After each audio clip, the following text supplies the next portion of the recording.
Le 7-9 sur France Inter. Nathalie Fontrelle, l'Académie de médecine publie un rapport sur les effets des éoliennes sur la santé. Ils sont des centaines à se plaindre de la proximité des moulins à vent. Les riverains craignent des effets pathogènes. Ils sont des centaines à s'opposer aux nouveaux projets de construction.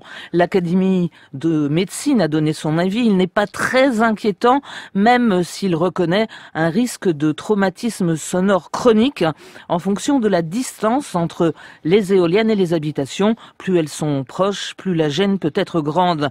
Les riverains se plaignent également de troubles du sommeil, de stress, de nausées, de fatigue. Le tout a été noté par l'Académie, mais elle n'a pas tranché faute de recherche. Elle parle également des nuisances visuelles.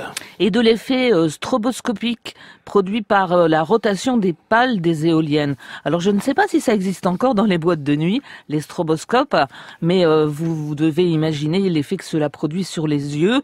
L'Académie estime que cela n'entraîne pas de crise d'épilepsie, pas plus que le clignotement des feux de signalisation destinés à prévenir les avions de la présence des éoliennes. En revanche, elle reconnaît une gêne visuelle pour les riverains et un effet psychologique sur, je cite, la défiguration du paysage. On se rend compte qu'on ne sait pas grand-chose sur les effets sanitaires des éoliennes. Non, pas de certitude, d'où les recommandations de l'Académie, des enregistrements du bruit dans les habitations des riverains pendant plusieurs semaines et une enquête épidémiologique sur les conséquences sanitaires du bruit. En attendant, elle conseille que les éoliennes les plus puissantes soient installées à 1500 mètres des habitations, contre 500 mètres actuellement.